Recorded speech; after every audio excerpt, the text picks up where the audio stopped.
Welcome to Stavelot, Belgium, a track that was opened in 1921 and reconfigured many times. The configuration today appeared for the first time in 2007, and it's been just about the 7-kilometer or 4.35-mile circuit that we've known and loved ever since. Hello, everybody, and welcome to RCI Finale Day here for GT2s on Friday. I'm Jesse Lee, joined by Austin and Ash Bibby in the booth, and we have quite the championship on our hands. When we last left you a week ago, we showed you the championship points. It is anybody's race in both categories. All three podium drivers in the two categories can win it outright here today on the racetrack. The question is, who will that be? It's as exciting as it gets, Austin. That's it, a double championship decider. When was the last time we had one of those? But yeah, no, I'm excited. And what a track to end it on. I mean, Spa. I mean, it's such a it's such a popular track to kind of keep coming back to. It's a driver favorite across multiple categories, across multiple genres of racing. I mean, it just comes down to this, Jesse, doesn't it? Yeah, it all comes down to this. Qualifying just about underway here. They'll have, I think, the better part of 15 minutes or so to get their qualifying lap in. It is a long old track. It's a 2-minute plus lap in these cars, so don't expect any 1 minute something times around this joint, and it's going to be very tight. It was in practice, many of the cars putting in their first lap. It's also really easy to invalidate your lap around here as well.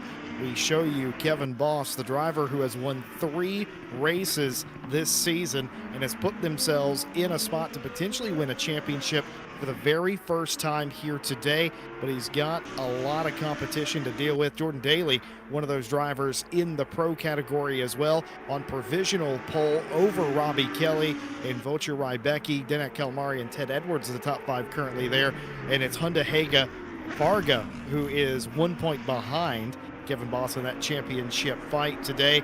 And Teixeira and this driver, Mike Jones for Cave Bear Racing, they are the top 5 currently in, actually I just realized Mike Jones hasn't set a valid time. And that's kind of what it is, isn't it, Austin? It's a big old track, easy to invalidate around here. Yeah, you said big old track. I mean, a 2:18 from Jordan Daly in provisional pole there. So, you know, again, getting in the kind of like mid, like kind of like 250, in between 250 and 220. It's a long lap, and you know, a good mix of corners. I always think Spa's a really good track, you know, just for kind of testing more than anything, because you've got elevation changes, you've got high speed corners, low speed corners, and you've got corners with so much runoff that yeah, sometimes it's easy just to step just a little bit too far out. And you know, I think I've seen was it an iRacing meme where it was it track limits and Spa, name a more iconic duo, and I think that is carrying over into qualifying here on ACC. Yeah, and of course this is the older layout of the track. You'll recall that it has been reconfigured. Rouge and Radeon has been recontoured. This is the older version from about the 2007 era, so there's a little bit of different there, a slight difference, and it's very similar to the differences, though I would argue the Zandvoort reconfigures that we have had were a little bit more substantial than here. But by the by, the same track, just about the same distance. No really worries there. A lot of people, of course, probably prefer this variant of the track anyway. Christoph Verstappen goes to the top of the heap in the number 747 KTM True Racing. He's racing for in this championship at 2:18.195. That's just about 2.5 to 3/10 in front of Jordan Daly, as Verstappen, I think, invalidates there, and they'll have to reset. No worries there. They still have half a qualifying session left to go. Verstappen up in front, Daly, Rybecki, Boardman, and Kelly, the top 5, as everybody continuing to try and improve and get a faster lap time. Boss in front of Critic for the silver pole with Varga in 3rd. You know, another thing I've just noticed, that a quarter of the field, the first 8 cars, all within a second of each other as well. So again, we've seen it before where, you know, say we start the race in the correct starting order. Someone up front gets either a really good or a really bad start. That could really start mixing things up throughout the race. We saw last week? Who was it? They got a really good sort of run in qualifying. Looking through the names, I'm not seeing who it was. Sorry, my memory's not exactly great, but yeah, no, but we had a driver kind of mix up in second place and basically held that position for so long. Jordan Daly managed to get a really good really good run off the line, and that really kind of switched things up a little bit. So we could see that today, especially at such a crucial stage in the championship. Yeah, this is really as high pressured as it gets. As much as you want to say about club level racing like RCI is, and it being a lower pressure environment, it's not as low pressure as something like LFM where it's just a 20-minute race and maybe you'll see those drivers again, maybe you won't. This is drivers that you're very aware of, you're in the same chat with some of the time as well. You race with them every single week and you're competing against them heads up. It's a little bit more stressful, and when you get to this situation where there's so many players and it's been such a topsy-turvy kind of championship, you get down to this point where we are right now, the nerves start to jangle a bit. Yeah, no, for sure. I mean, I think at all times, if you're competing in something, especially something like sim racing or especially in the esports in general, it doesn't matter the league of which you're racing. Like the want to win and the want to kind of compete and do better than the guy ahead of you or behind you, that doesn't change. So I don't think there is such a thing as a low pressure environment, Jesse. Yeah, not around here. A lot of our championships are close. That's not new for this. What is really exciting is that there are 6 players. There's probably even more than that when we look at the championship standings at the conclusion of qualifying here. But realistically, there's 6 different challengers for, 6 different spots. Where are they going to be? Will somebody be bumped out? There's so many cars here today as well. We practiced with 26. We have 27 on the track. That is huge. That has to be a record here for RCI in weekly championships in the past year and a half. We have not had this many cars show up to a finale. Well done to Mr. Boss and Mr. Bibby for putting together this championship. It's had excellent retention in both classes, and it's just been an absolute delight. And this thriller today is the icing on the cake. Jordan Daly is continuing around for Speed Juice and Horseflow. That number 197 Audi has put in a quicker lap that time by. They're only 85 100ths off of Fastrepa's 18.195 that they've been unable to improve upon. That's a pretty darn good lap out of the 747 KTM. Becky Boardman and Kelly, no movement there. Pat Critic has taken provisional pole away from Kevin Boston. That's huge. There's only 1 championship point in it between them and Varga right now, and that would benefit Varga greatly if Critic were to take those few bonus points for getting the pole position. That would take that out of the equation here and put it more in the driver's hands. 3 minutes 30 left to go. And have you seen the gaps though between provisional pole overall and Daly, that 0.085 seconds, and then the gap between Critic and Boss, again it's about 0.08 of a second. So provisional pole for both classes is separated by, is that 8,000, Jesse? That's 85 100ths of a second. There we go. Between those 2 cars. It's a huge gulf in between them. And Becky and the rest of the field are all quite close. The top 2 fighting for a championship as well. Fastrepa and Daly, they're quite close. And when I say quite close, I mean incredibly close. Daly, who did not abandon after resetting their personal best lap a lap ago, has continued to pour it on here. Just the chicane left to go, the start-finish line on the Grand Prix straight here, and this is going to be an improvement. The question is, how much is it? I think this might be good enough for pole position. He lost a little bit on the exit, but it's good, and it's really good. A 2:18.135 new provisional pole sitter. 600ths of a second ahead of Fastrepa, and that's kind of insane. Actually, Richard Whittle about to cross the line, and where is this going to put them out at? They're a bit of a toe going down the straight, down the start finish now, and that's going to be no improvement. It's still 1.6 seconds behind Miguel Martins, and Parter's coming through Bloshimot at the moment as we speak. So again, but again, the gap between first and second overall still even closer than it was before, just reversed in the opposite way. Yeah, those two have taken it to each other all season long here. Verstappen did not make the previous round, so that'll be the drop round. Keep in mind there is a drop round in play here. We'll show you the final points tonight after the race finishes so that there will be no ambiguity. We will, of course, make sure that we hand out the hardware to the right folks before we sign off tonight. And it's going to be interesting. There is a drop round in play. For a lot of the battles, it's not important. It is important for that battle for the championship in Pro because Verstappen has a little bit of a cushion. Daly used one of his drop rounds on a race where he did not complete 85% of the race. There was another event where he got no points, so he's got a goose egg. If Verstappen were to do that today, though, I think Christoph would still lose the championship, providing if Daly went off and scored about 60 to 55 points, somewhere in the podium positions worth of points. I think Verstappen would lose that. I think if Verstappen stays close to Daly, it will not happen, but of course we'll check the points and we'll keep you updated on that. 6 100ths between the top two, nearly 6 tenths between them and Boardman, Rybecki, and Kelly. No movement there. Looks like Critic has further improved on their lap time. They're the only silver car in the top 10 right now. Pro and silver, the two classes, all the cars are GT2, of course. No GT3s, no GT4s, just the GT2 class. Here comes Boss looking to pick up, and he does! Oh, 219.022. Again, I seem to make all these noises in the booth when something big happens, but that was quite huge, especially as Varga crossed the line. No improvement on their time, staying in P16 overall. That's P3 in class, unless somebody from behind can kind of best that. Not a lot of time between themselves and Hunderhig in the 27 Audi.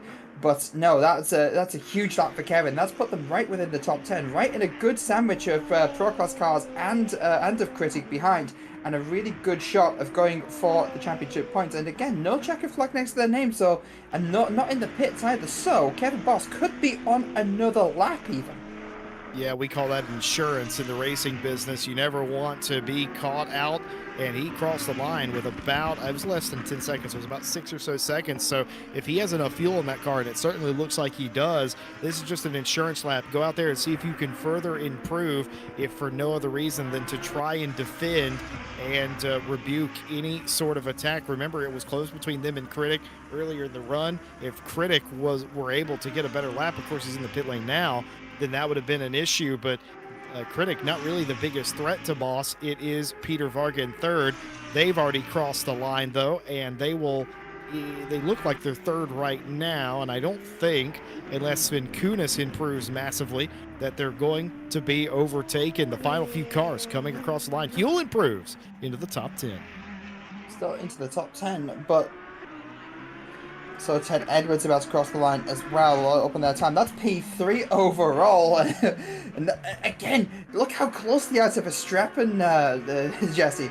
Like there's nothing in it between the top three cars at all. Edwards really coming out of really bringing it home there at that point. Sven Kunis, again, could be a threat to Varga. But coming through the bus stop now, what's the delta going to look like? Coming through the final corner, being told they are up on their time, about to cross the line. Is it going to be enough to make any kind of dent in? And it's enough for P20 overall, but not enough. Kevin Bosco to cross the line, stays P8.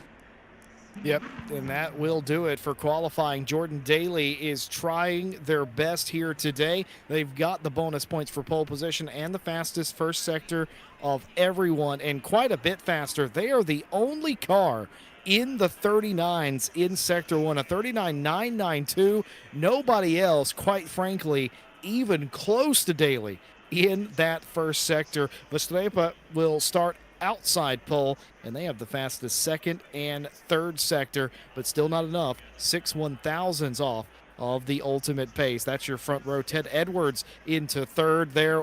Absolutely stonking lap in the dying moments of qualifying. Robbie Kelly on the opposite side of that row. Boardman, Rybecki, Kalmari, and then the pole sitter in silver, Kevin Boss. He's going to go ahead and get himself 2 or 3 bonus points, and that does nothing but help their cause for a championship today. Jackson, Huel, Plata, and Hat Critic P2 in the silver class, and the list goes on and on. Peter Varga, one of your other championship hopefuls in silver, will start third with Hundehega right behind them. 28 cars all told took place for qualifying today. Well, we've talked about the championship. We showed you at the end of last week's broadcast what the points looked like. Let's remind you what's at stake here today at Spa. I'm assuming we're starting off with silver because for whatever reason, and it still humors me that the standings are backwards. It's not supposed to do this, but it's done this every week. We're not doing this. The standings are doing this by themselves. So let's go ahead and do it. The closest battle we have is right here in silver. Kevin Boss has won 3 races, including the last time out, and put himself 1 point in front of the Slovakian driver Peter Varga for the championship. Boss now has a couple of additional points by virtue of the pole, but it's still essentially finish in front of Boss or Varga, whichever one it is. They are your likely championship winner. That might get muddied if they're further back in the field, but for all intents and purposes, that's kind of what it looks like. Winner take all today. Mike Jones in third place has an outside shot of winning the championship at 190. He's been in chat saying that he doesn't reckon he can hold it. Hat Critic is just too fast today, but we will see. Spa is a cruel mistress. Florian Bowers in fifth place on 157 points. Bruno Teixeira, 152. Fabian Hundehega, 150. Callum Kerrigan has 131. Keith Whittle on 118. Luis Villas Mas has 94 in 10th. Outside of that, Sven Kunis on 92 tied with Iriditis Partez, and behind them, Ibiza Racer on 86, and Nadula has 68. Everyone else has retired from the series.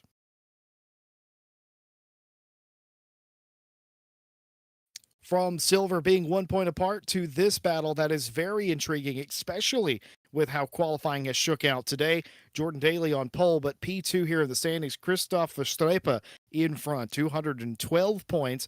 Jordan Daly has a goose egg on the official standings that isn't counted as a drop round. So what does that do? That means that Verstappen's going to have a bad day. Daly's going to have to at least finish on the podium. Best case scenario, win the pole, fastest lap, and win the race. They have a more than good chance based on how it started out today, but there is a slight points gap there that they do have to make up. Grin Lilith, 1 point behind Jordan Daly here in the 115, representing Northern Ireland. They also have a legitimate shot at the championship today, being 1 point behind Daly. They need the same thing to happen as Daly to Verstappen, except that Lilith also needs that to happen and to finish about 1 spot in front of Daly. Grimm, I'm being told, is not here today. Ted Edwards in the 190, or excuse me, in the 8 car with 190 points. They also have an outside shot to win this Pro Series championship. They need an outstanding day, and they certainly have started off on the right foot with a P3 in qualifying, but they need everybody else to have a more miserable day here at Spa to get it done. Andy Boardman, the same thing, outside chance as well. It gets harder behind them outside the top 5. Aaron Jackson has 181. Raphael Huel and Rybecki tied for 7th place. Miguel Martins on 147, and Robbie Kelly rounds out your top 10, 136. Outside of that, Imo Plata with 125. Tigris is on 121. Richard Withel on 116, 1 point in front of Dinek Kalmari for 13th. Norris has 95. Parker Olson on 69. Very nice for them. Martin Lawrence on 58. And Clippert has no points, but is signed up in the championship, the Mad Lad, in the 911.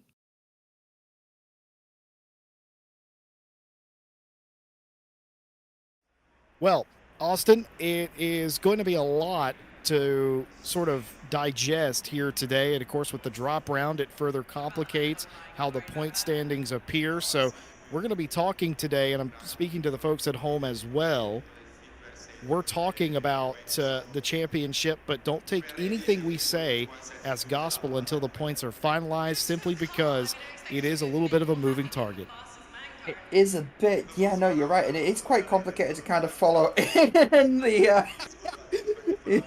It's quite complicated to follow in the moment, but yes, no. As soon as we kind of crunch the maths at the end, but that just makes it all the more exciting, right?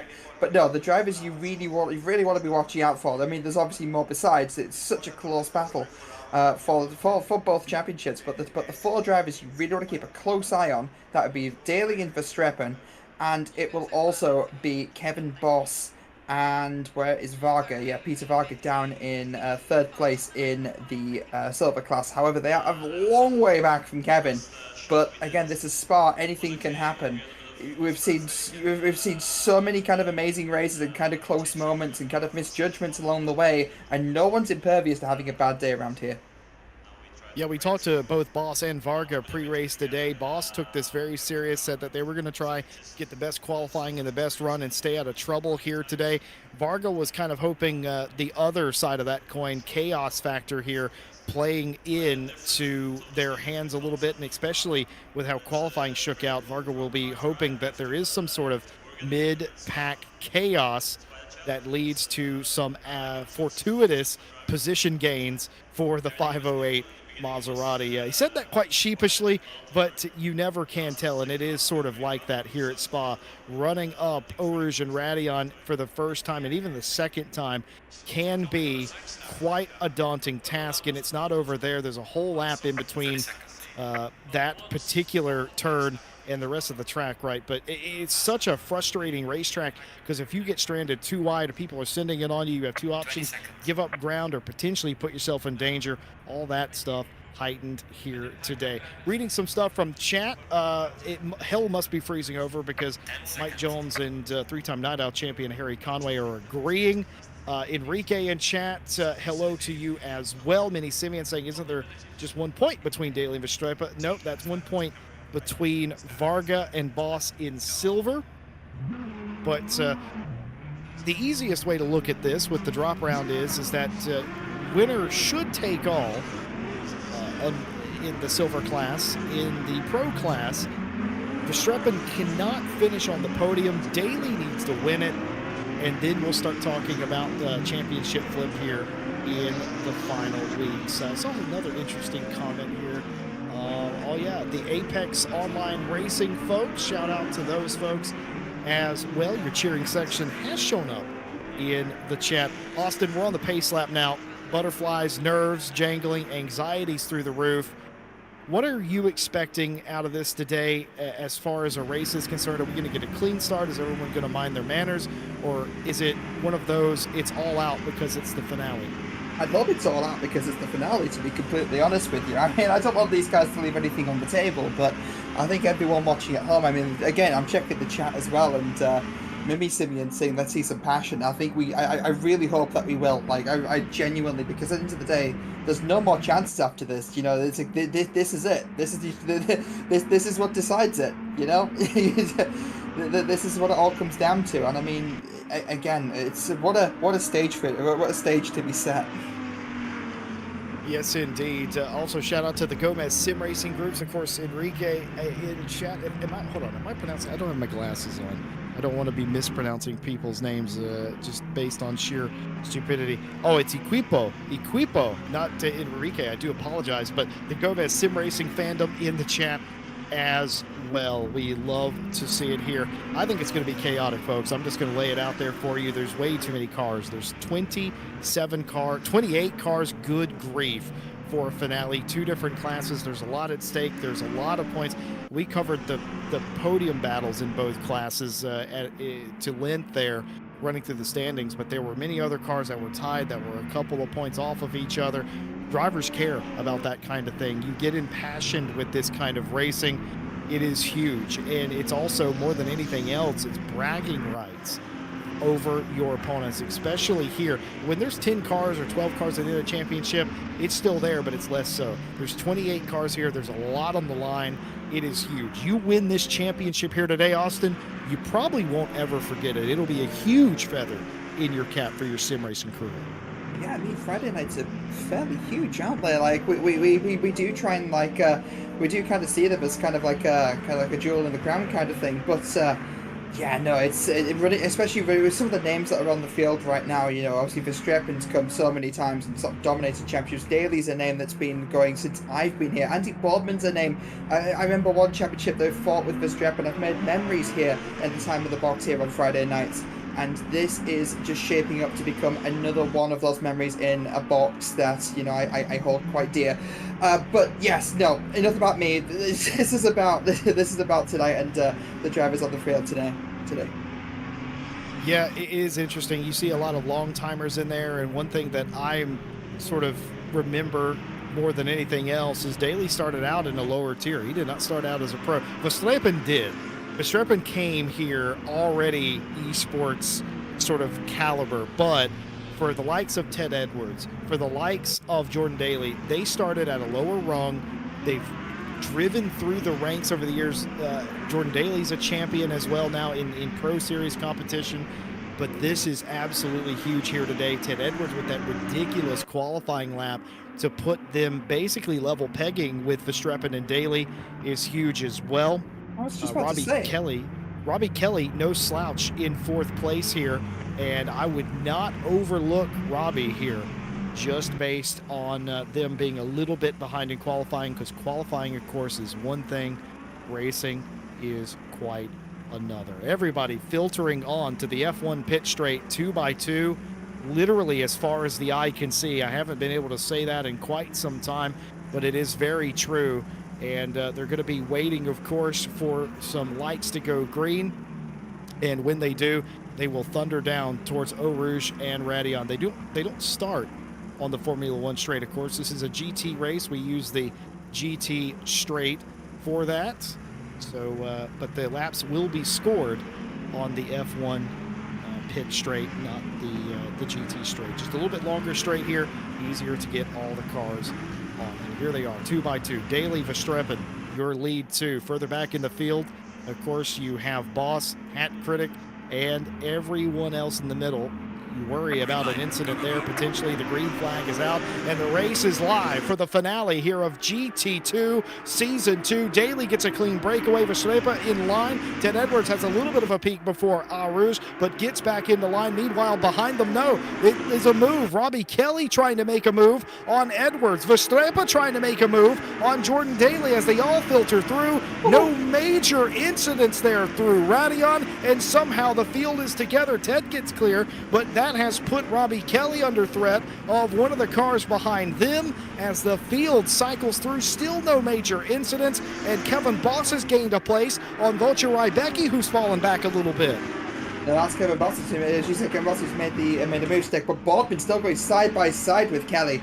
That's the Boardman's the purple and green. I believe they're in the Maserati. Yes, they are. The purple and green Maserati making a move on the outside of No Name, or Jackie X corner, as a lot of people call it, Kurta Pouchon, but actually able to make that move stick. So Boardman has found the way around Kelly. Kelly obviously making that early attack on Ted Edwards, as you said, Jesse, but Edwards getting away with it and running still in P3, half a second behind Verstappen. Verstappen took a look on the inside of Daly earlier, but wasn't able to make anything of the move. So Daly still leading this race. Norris attempting to find a way around Plate. Again, it's such a difficult part of racetrack in that at this point in time you just kind of filter in and go a single file. You kind of have to wait for one of the braking zones. The big one coming up is next to be the bus stop. There's yellow flags, Jesse, further down the field. Ibiza Racer's been involved. Florian Bowers has been involved in it as well, and they all sort of piled in there. That was before Campus, turn 13. That was after Pouhon. This is a little bit earlier on a lap in Lecombe. Just a little bit of a hip and shoulder check between them there, and none of them, they ended up 3 wide down into Bruxelles, but nobody really got turned around from that. It was, or at least we don't believe anybody got turned around from that. Look at them, 3 wide, trying to figure it out, and that's Peter Varga, the Team Monkey racing car, right in the middle of that little bit of a bumper car situation, but they all sort of make it out, heading down out of Barcel's into No Name now. I call it Speaker's Corner because I'm old. But yeah, just a little bit of argy-bargy. But again, none of that the major issue that we saw. A car around this time in La Source as well. But this is the incident we saw. This is Florian Bowers, and the 808 is going to get involved here. Big. Oh, and just into the back of them there. And oh my goodness, was that a bigger incident? It was a second attack right there on the exit of, or actually that's before you get to campus. That's turn 13. We're going to try and catch another angle of this. What on earth happened here? Is that a brake failure, I wonder? I'm not entirely certain. No. It looks like the KTM drove into the back of Florian there, but I saw a lot of yellow flags on the a big yellow flag situation on the track map as I was just kind of rounding off what I was saying. So it looked like there was a fair few cars involved. I'm not entirely certain. It looks like the cars are fairly spaced out towards the back there, but it looks like something big did in fact kind of happen. We're just cycling through the replays to see if we can actually find what happened. Yeah, there's a couple of replays here from the minor contact. It's kind of hard to find exactly what we're looking for. Here's Sven Kunis. This is not in La Source yet. That's not the big incident, so we'll find it eventually of what happened, and this might be the La Source incident. Here is Sven Kunis. So there was contact a few times, and this was the big one. Oh yeah, and it's going to spin the KTM, and oh, they're going to pile into the inside wall there. The track almost self-cleaning in that way. I'm not quite sure what car that was. Was that Richard Whittle that they had contact with? Yeah, so that was Richard Whittle and Sven Kunis that had that incident in La Source. The good news is, though, Austin, is that it's sort of, it's Varga. It was Varga, I'm being told.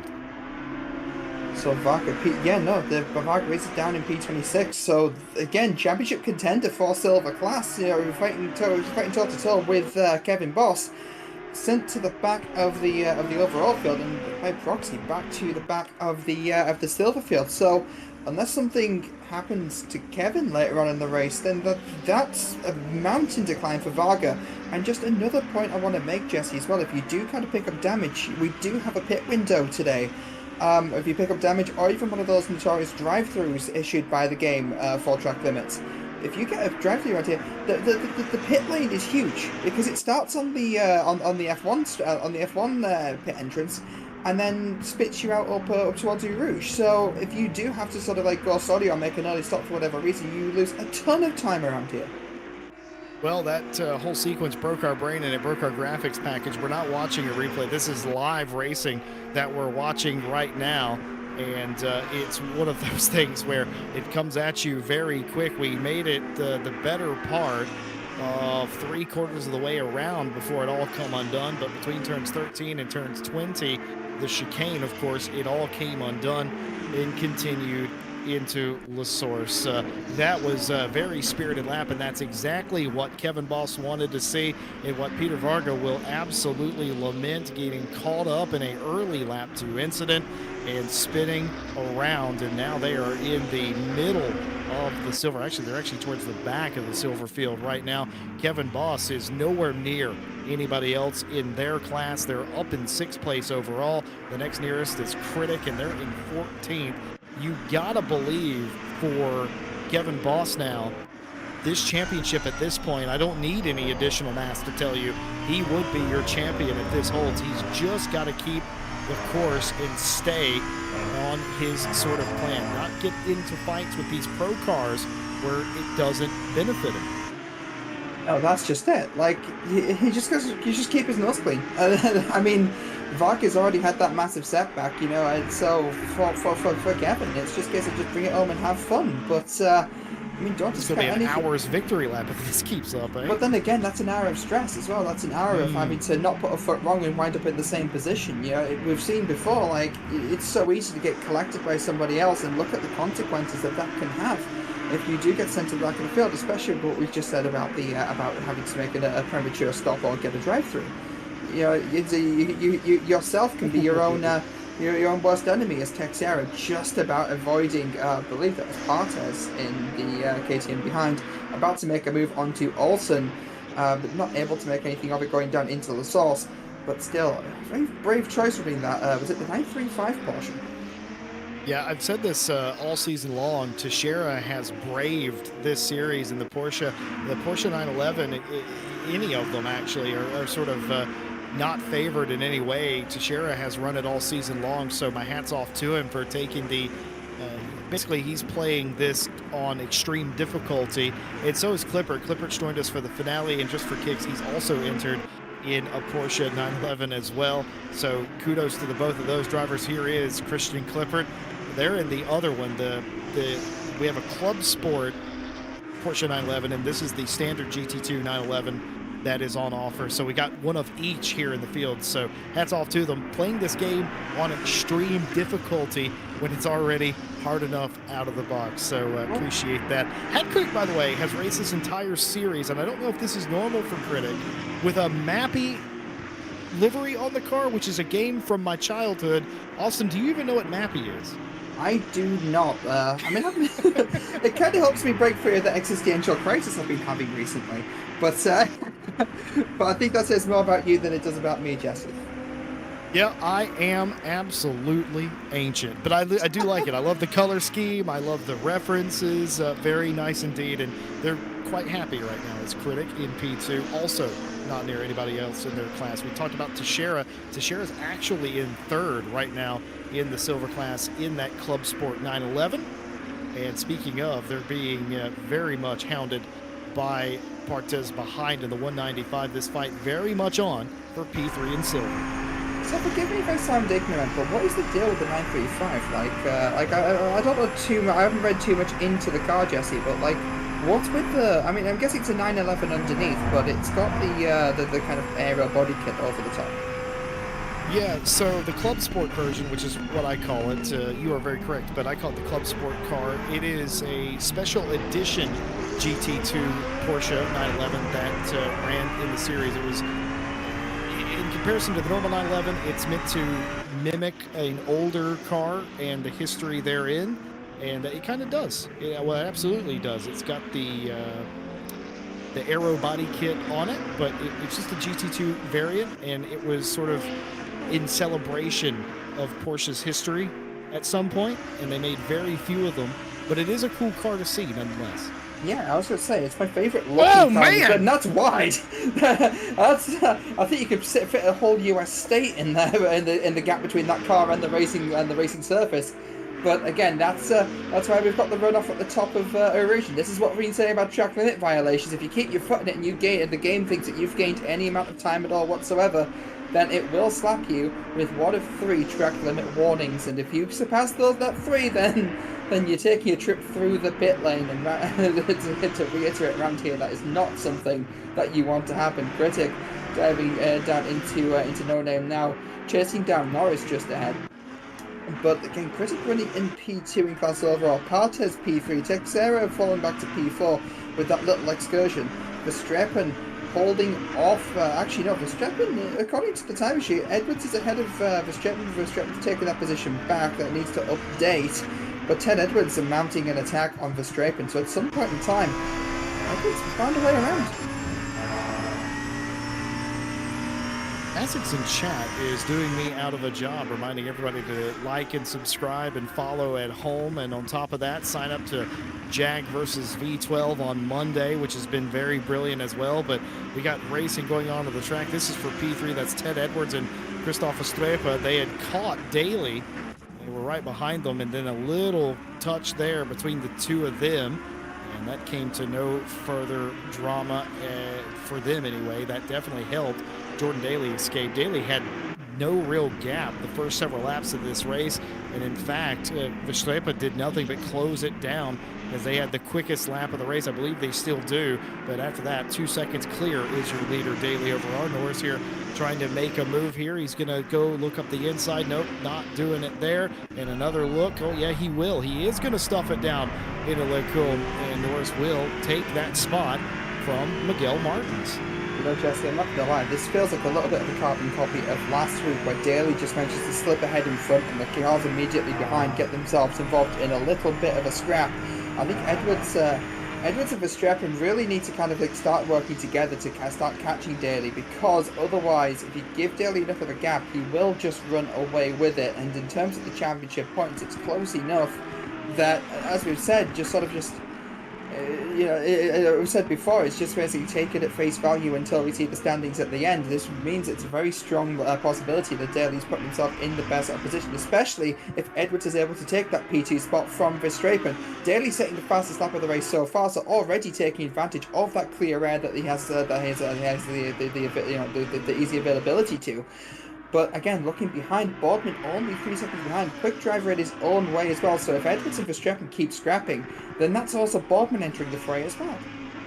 Yeah, we've seen that a lot of times. Something happen up front and the cars behind are easily able to catch back up, and that's what Boardman does. Boardman, when they're not out front themselves, they are always typically in a position to do something about it, to have a say in a race like this, and you don't want to give somebody like that an opportunity, especially not with championship on the line. But for Boardman, it's huge as well for championship points. It's huge for everybody based on how the series has gone this season. I'm not overstating it when I say that this is a huge race for most of the competitors involved. Unless you join the series late, this is huge because you have a fight on your hands today. Nobody has stranded themselves on a championship points island, and that is exceedingly rare in motorsport, let alone here at RCI. Robbie Kelly having a look on Boardman for P4.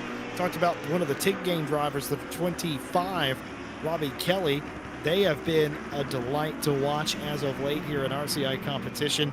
They have certainly announced their presence inside the pro field, and they're letting Andy Boardman know right now. That's just it. And I just wanted to say something. You've been seeing how confidently calm Boardman's car seems to be in its lines that he's taking. Just feels like he doesn't feel under too much threat at all, and that's Ibiza Racer.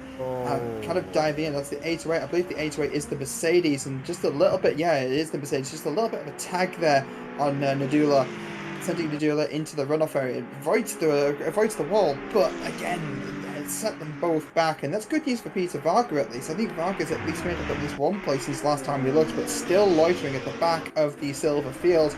Not great when there's a championship fight going on. Partez holding off Texera in that golf-coloured 935. But again, is it going to have a run down the straight on the KTM? It might, going into Lacombe, going to the inside. Yes, easy overtake at that point, but that's because they've overshot and missed the braking spot, Jesse. That's going to lose him that spot. Partez is going to go up into P3 in the category, and that is going to move Teixeira down at least one spot. I think Mike Jones is going to get through. They do. Jones goes up to 19th, and that's going to put Bruno Teixeira down to 20th place, and that will stop the bleeding there. But that car has speed, enough speed to compete here for this position, so as long as they didn't do any damage to the tires, I don't suspect they did. They didn't slide. They just missed the corner. Did the smart thing, in fact, just not trying to make the corner. A lot of times a driver will make it worse by trying to turn in late and taking an awkward angle. Sometimes it's just better to eat that corner, rejoin in a safe manner, and in my opinion, he did so. And at the back of the train for P3 in silver, and just keep it going. It's just easier to do that. It's more streamlined, and also you're not damaging the car. You're not running over anything or anyone in that case. All credit to Ibiza Racer, by the way. After that contact in Pouan last time through, they did not take that spot from Nadula. They allowed them to gather it back up and continue on. They lost them both spots, but that's not the point. The point is, you don't want to be a baddie, as you would say in the UK, and Racer using discretion and valor there just sort of lets Nadula gather it back up as if to apologize, and they continued on. And now this time through Lacombe and Bruxelles, Racer was able to take that spot away cleanly and drive away a little bit. That's it, and sometimes mistakes happen, right? I mean, we don't have live stewards. Do we have live stewards here today, Jesse? I don't believe we do, but no. anything kind of post race, that might also be a thing as well. But at the end of the day, sometimes mistakes happen. Whether it doesn't necessarily mean if anything was sort of like kind of risky or intentional or not. Sometimes we're racing at a degree that is close, and these things do happen. Mike Jones on the onboard going up Rouge and Radion chasing down Bartes. In the Audi versus KTM in a straight line, I'd imagine the Audi would have the legs, and it seems like it does with the slipstream at least. Bartes breaking the slip, moving from one side of the track to the other, settling into the racing line for the braking zone, as per required by the rules. But again, Mike Jones being able to keep up with that KTM ahead, which in itself is chasing down the likes of us. Yeah, Mike Jones was not too confident about his odds here today, but he's actually doing quite a good job. I wonder if he's a little bit surprised then. Based on that, he's running P4 right now, but he can certainly see the next car in line, and that would be for P3, and that might be considered a win for him here. As it looks like Boss, of course, dropped the position to Aaron Jackson, Action Jackson as I call him, but that was almost certainly on purpose, not wanting to deal with a pro car driver with so much at stake in such a big gap. Vestrepa, after dealing with Ted Edwards has fallen off by 2 seconds off of P2. Vestrepa, though, has not done that by catching up to Daly. It's 2.4 seconds the gap now. That's the largest it's ever been. I have no idea how or why Ted Edwards would have fallen off quite as much as he has, but 2 seconds back now as the entire top four are separated by about 2 to 2.5 seconds apiece. Robbie Kelly still working on Boardman, though, for P4. A little bit further back, Raphael Huell trying to size up Rybecki, who in turn is trying to size up Kevin Boss. Always a tricky one, isn't it, Austin? When you're a pro car or silver car, it doesn't really matter, and you're having to race a different class for overall position. It is, because at the end of the day, like, you're not actually gaining any points by kind of like overtaking or defending from the car in the different class, but you do kind of lose ground. I mean, right now, Kevin Boss has ground to lose. I mean, P7 overall, first place in silver class, and I'm trying to do the maths. A good amount of seconds between themselves and Critic. I mean, as already proven this stream, I'm not the math specialist, as you should say. But no, Kevin, in a place where they can relax. So if you're in Kevin's position, what do you do? I mean, especially if you're trying to keep it clean all race. We are 20 minutes in, so 40 minutes 30 seconds left on the clock. But that's still a long time to kind of keep concentration, which I think is also what's kind of gotten Ted Edwards a little bit, Jesse. I think when you've been digging so deep for so long to try and keep up with drivers like Verstappen, like Daly, to kind of be in with a shot of kind of keeping that podium position, kind of work with and try and reel in someone like Daly. If you're digging so deep, you can only find so much sometimes. I mean, it's not that Edwards doesn't have anything else in the tank. I mean, sometimes you just need kind of a lap or two to kind of get your composure back and then get back on the hammer. But I wouldn't be surprised to find that it's quite taxing up at the front with these guys, because they are very, very quick at what they do. Vincuna's trying to take a look at Texera coming through Pouan is not going to be able to make a move. But something about Texera. Texera keeps falling on and off the podium in silver class. It seems to be we see them pull up to P3 in class and then they'll go wide, or something will happen, or that someone will just kind of like slip up the inside or on the outside, like Sven Curtis is trying right now. But then they all seem to find their way back through, and I mean, for Mike Jones, that's got to be a little bit kind of I believe it's contact there between Sven Curtis and Texera, actually. They've definitely gone wide that time through Stavolo, the namesake of the town or region that we are in. And let's see, take another look here. Was it into the back of him? Yes, it was. Sven Kunis sending unceremoniously the Club Sport 911 off of the racetrack in Stavolo, a common point of the racetrack that invites contacts. Sven Kunis continues on to Shara down to 22nd now, as that driver Bruno is going to get a little bit more frustrated now with some of the contacts that have occurred in the race. You asked a question, Austin, about Kevin Boss. What do you do when you're in this situation? What would you tell him? I would tell him, if I was his crew chief, and I'm not, I would tell him if he was racing my race car, what the heck are you doing? Especially in moments like this, what on earth are you actually doing? This is way too risky right here. Let's go. Are you an absolutely insane human being racing with the lead and the championship on the line? That's just like in football. If you're up 3-1 and you pull the goalie for no reason, why would you do that? That makes no sense. And look what you've done. I am scared for you. That's what I would tell him. No, you see, I have two words, and that's just send it. Wow, Austin and me are the yin and yang of Well, no, of no, race no, no. engineers. Okay, right. So here's my logic. So, and yes, you're kind of like a small fish at a big pond, right? But at the end of the day, you've earned that right to be there at the same time. Like, as long as you're not a nuisance and you're racing clearly, you're not holding anybody up, then you've got a right to be there. Exercise that right, you know? That's what racing's all Ooh! about. Yeah. You want to change your answer now? You want to stay with the one you got? Are we changing our answer? When I said send it, I didn't say become the postman. All right. Oh man, I'm getting mixed signals from you, Austin, right now. No, of course you have absolutely earned that right. I totally agree with that. But when you're racing in other classes, you're fighting tooth and nail with them. I just think the reward versus risk isn't there at all. And I would tell the wheelie slow driver that you have a mountain of time between you and the next nearest car that absolutely matters.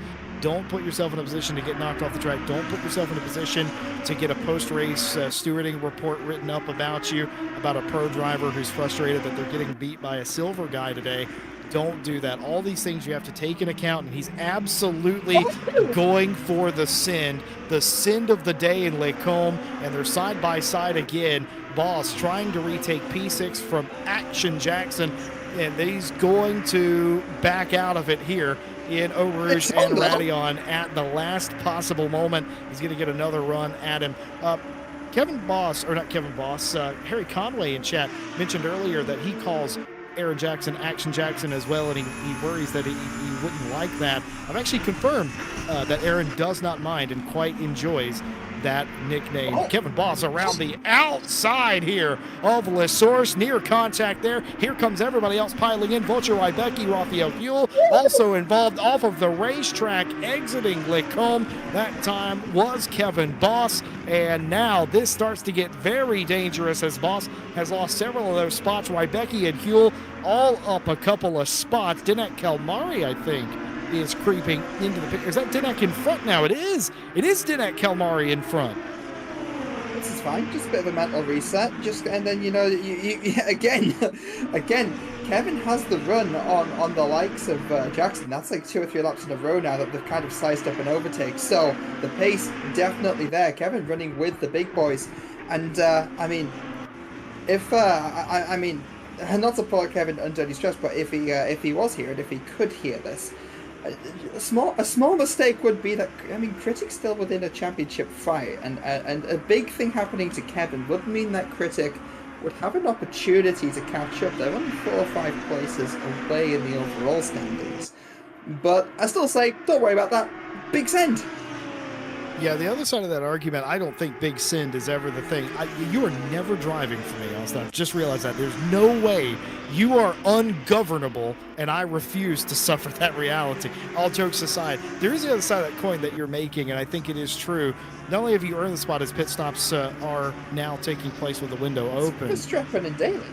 It is indeed. Verstappen actually had made up some time. I've just realized it was 2.3, 2.4 the gap, and it was down to 1.6 that time through, and Ted Edwards has gone through to take the lead of the race. But there's another side of that coin for Kevin Boss, and that's don't do anything different. A lot of times, you know this, Austin, when a race car driver takes their foot off the gas, they're so used to going 95 to 99%, sometimes even 100% all of the time, trying to maximize the car. What happens if you let off a little bit? If you chill out, you go in the 85, all of a sudden your braking points are different. You're not turning with the same purpose that you were. You're more prone to mistakes. So there is something to that of not driving any different than you normally would, simply because you're more prone to making mistakes if you don't.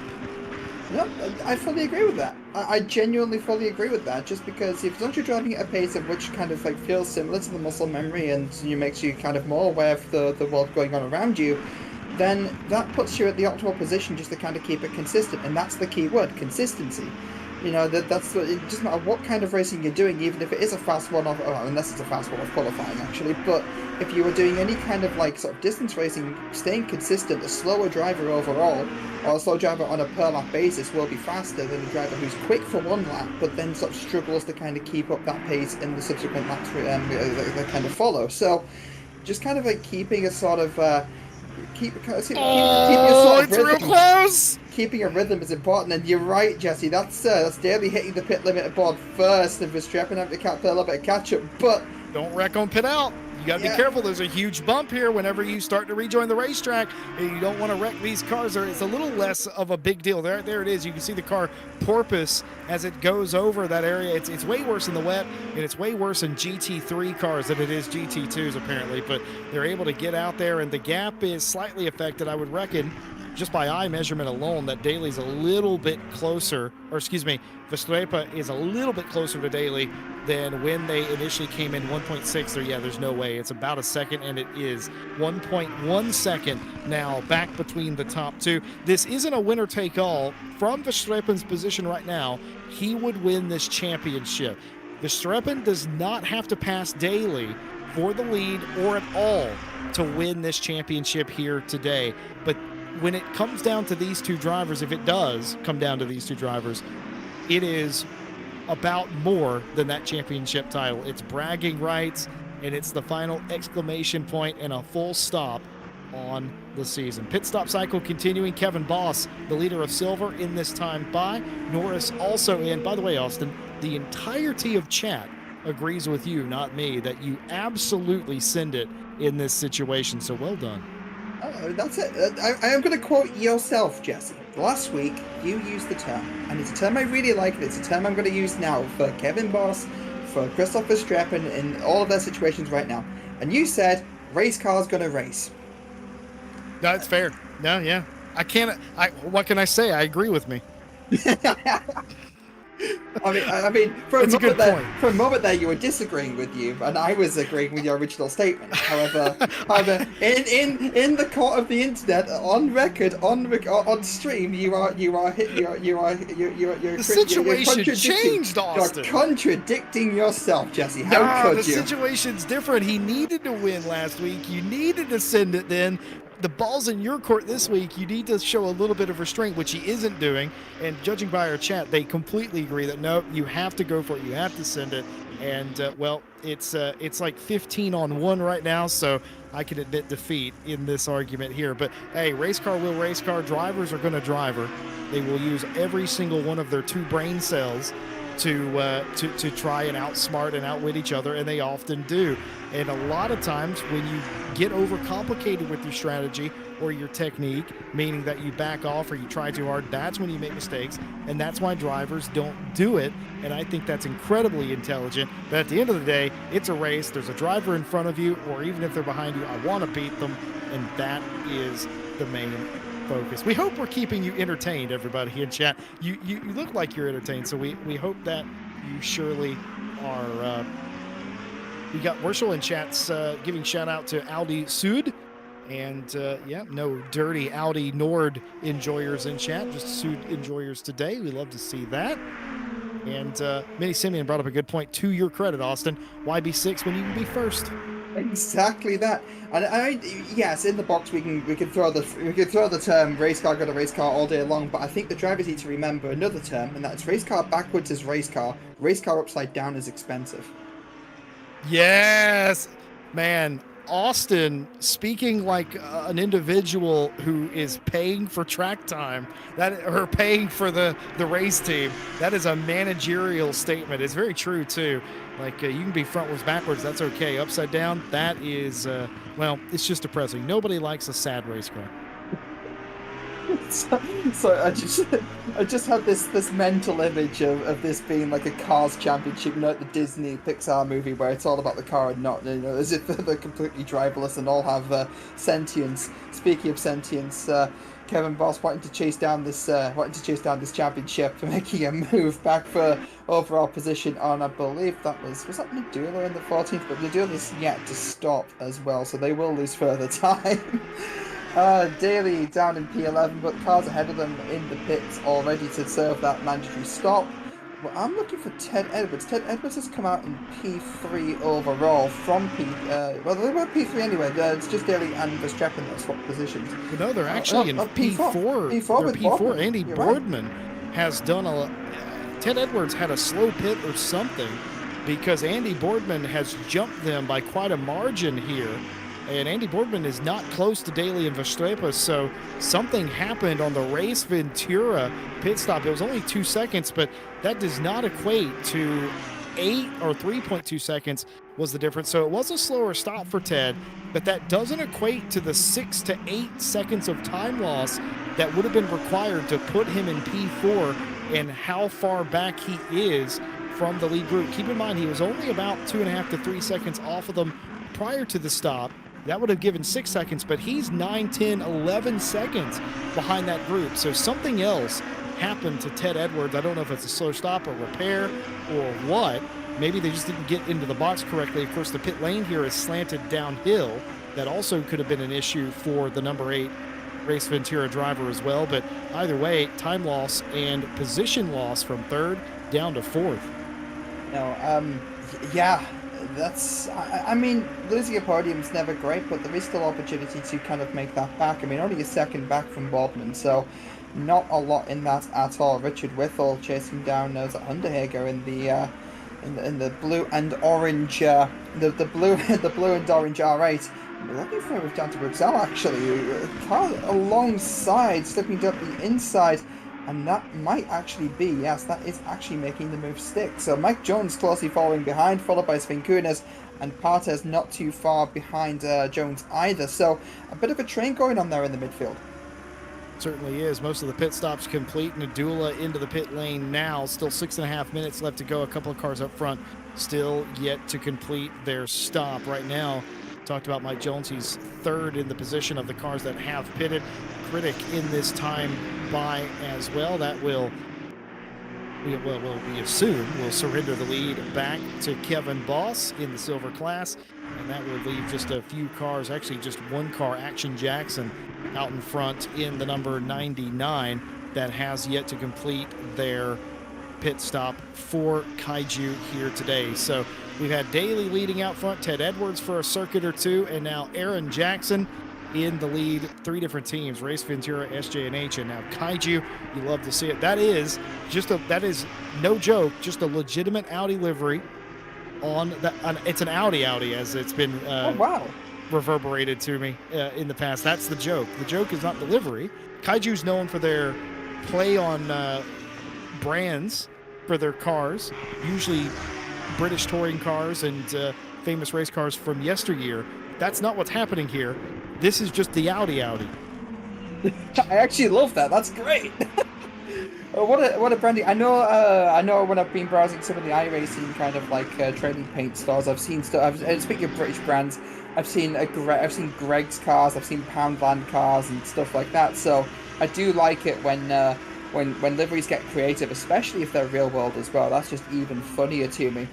There's some great real-world liveries in this game, including some of the Good Smile Racing cars. I quite like some of those as well. That is contact! That's contact between Clippert and who was that? That was Miguel Martins going on the exit of Lacombe.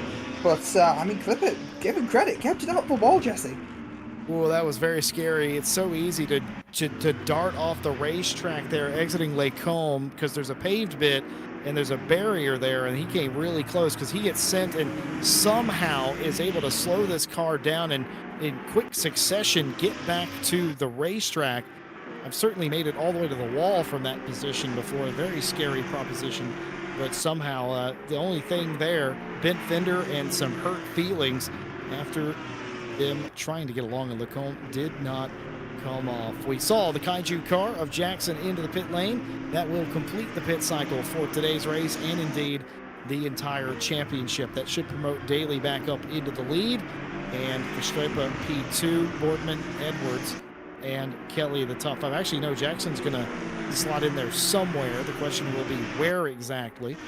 Everybody continues to fight for position relative to where they are. Ted Edwards has caught Andy Boardman. This was a 1.3 second gap exactly 1 lap ago, and it is all but evaporated. Ted Edwards on the back of Boardman for P3 again. He's not giving up. No, he is not, and I mean Edwards has got the pace, and maybe again just found the pace after the stop as well, coming up through Eau Rouge. Again, so easy to invalidate or get a warning through that and it looks like Edwards does actually have the run coming down the straight here towards Lacombe. And Yeah, a good side by side. Bodman has the advantage on the first part of this, but then Edwards should have the advantage as it kind of flips through. There we are, and Bodman had the advantage on the second half of the corner there. Edwards with the advantage again. Now, it looks like they have actually swapped sides at some point going into that braking zone. I think someone must have sold someone a dummy. As is a common move into that braking spot. Edwards tucking right up behind Bodman. It's a little bit hard to kind of keep up with everything at the moment, but Edwards managed to slip behind. But again, just letting Bodman know that let his presence be known, so to speak. Yep, we are reading chat, of course. We're quite humorous to ourselves. Mini Simeon called you Austin the Wise earlier. I absolutely love that. That's your new name. I will always refer to you as such.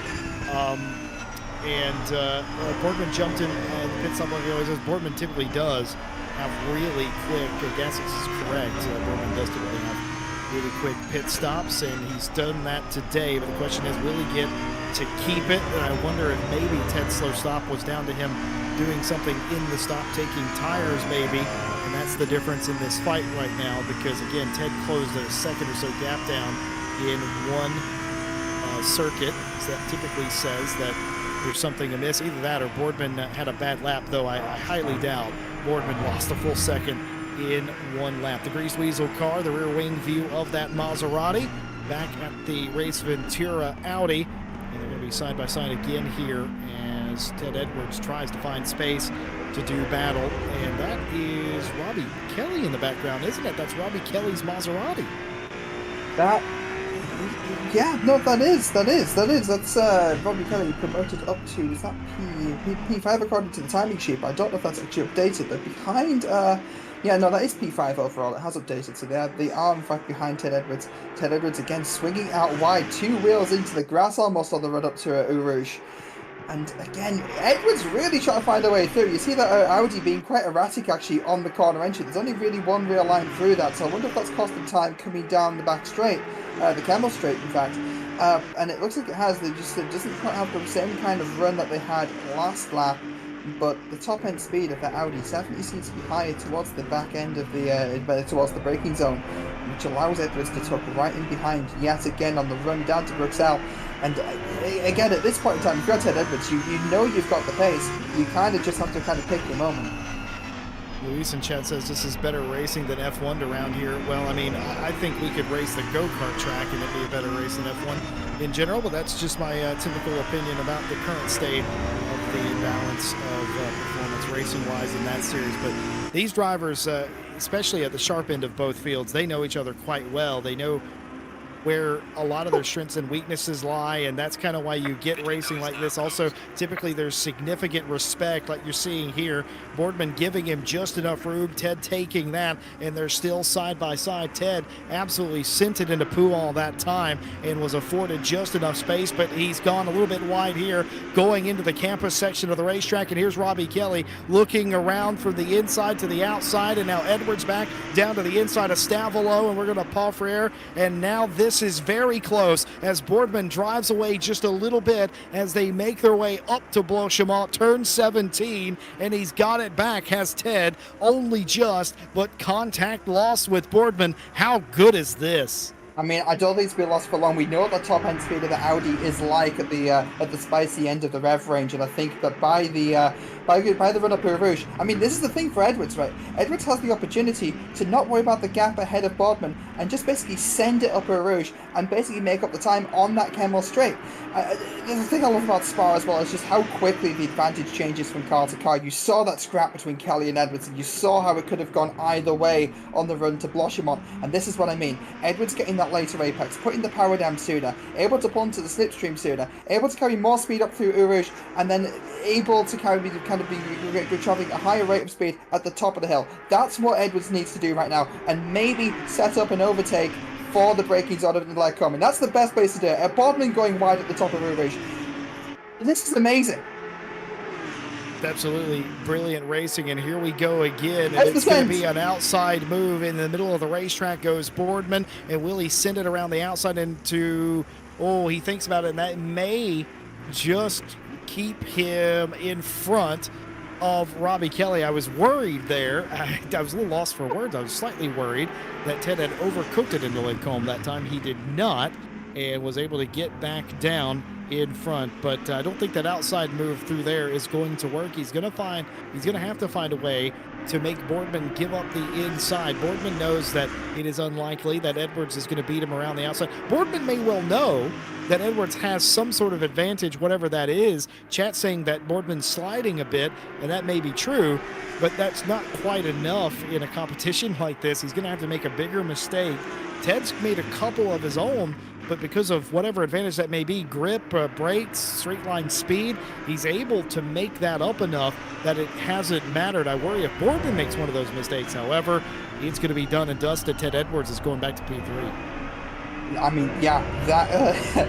I mean, it seems to be that Edwards and Boardman have both figured out where the cars are strong and where they're weak, and it seems to be that Boardman definitely has the advantage in the kind of like in the actual infield of the track where it's sort of twistier. Maybe the car's running a bit more aero, has a bit less power, whatever it might be. But then Ted knows he's got the straight line speed advantage, and again, you saw the gap that Ted actually pulled in. And in fact, I'm going to go on a whim and actually say that being too close to the back of Boardman as you cross the start finish line is actually detrimental, because it means you kind of have to hold back on the run to Urush. You have to lift off the throttle to avoid running into the back of the Maserati, which means that you can't stretch the car's legs coming down the Kemmel, and something has happened. There's a slow moving Maserati there as well, as Becky finds a way through. That's Kevin Boss, up ahead there in P7 overall, and chasing down the likes of Action Jackson. Yeah, that scared me coming through 18 into the run up to the chicane. That Maserati, who is off the back of the pack here, it high centered itself on that humongous curb, and I've seen that happen quite a bit, where the track, the car doesn't like that, and it spits the car out sideways back across the racetrack. Many accidents in real life and the sim have happened because of complications of that, and luckily they were able to wrangle that car back together in front of this pack of top 10 cars. Kevin Boss trying to continue their race inside the top 10 all alone as far as class is concerned, but couldn't have more company when it concerns the pro field. Just an update on how the championship is looking with a little more than 15 minutes left to go in the season. Jordan Daly, P2 in the Pro Championship, leading today with the fastest lap. All of these bonus points, including fastest lap, will not be enough in my mind as far as my math is concerned. And I have been doing the maths, as you might expect, but they may not be correct. But I'm 72.5% sure that this would not be enough with Vestrepa in P2 today. I think Vestrepa has to, at minimum, finish off the podium, probably outside the top 5. That doesn't look likely here as we head to the conclusion, but it will make it very close in the end. So looking like Vestrepa is your likely champion, at least right now with 15 minutes left to go in Pro, over Daly, and Ted Edwards is up there in the mix as well. In the silver class, it's a lot more straightforward. Kevin Boss has never not been in control of today's race, and that's all he needed to do, finish in front of Varga. Varga has had a valiant fight back, but it hasn't bared much fruit, and that will hand the championship to the Dutchman.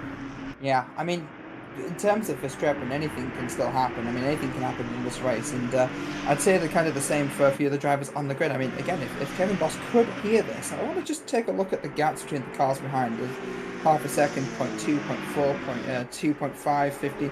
There's only really about 20, 25 seconds between themselves and Critic. And if you think about how much time a spin would cost Kevin, again, with having to sit and wait for all those cars in a cluster to kind of move back, that would be potential points lost to Critics. So there's no pressure if Kevin could actually hear that. Yeah, it really is. I mean, he's raced, there's been some hairy moments, including just a second ago here, where they make a little bit of contact coming through the Source, but he's weathered the storm, and he's not altered his driving at all. Kevin's driven like this his entire season. He has not changed. He has literally stuck to his game plan, and all credit to him. We can debate, you and me, on what the correct thing to do is. He has stuck to his guns, and he's not faltered at all, and he's not been stifled by anything or frustrated by anything around him. and he has got here because of that. He stuck to it today. That's almost certainly the right decision as well. You don't want to change your game plan just because of the situation you're in. You got to stick to it, especially when it's working. He's looking at 4 wins out of 6 rounds. That is incredible. And do bear in mind, one of those rounds he didn't win, he wasn't even here. He's won. If he continues this, he will have won 4 out of the 5 rounds he raced.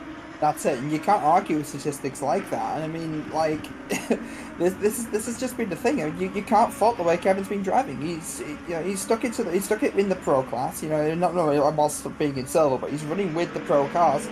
He's keeping pace with them, making moves on them even. I mean, look at the moves between Kevin and Action Jackson earlier on in the race. I mean, I know, I think that's Rebecca. Has Rebecca found a way through? I think Rebecca might have found a way past Kevin. Yes, they have. Kevin falling to P8. But again, Kevin still trading places in the top 10 with cars in the class above, and you can't argue with performances like that. And as you say, Jesse, this isn't a one-off. This has been all season. So Kevin Boss just doing Kevin Boss things. Yeah, he's about to get promoted to pro in the single series a bit early.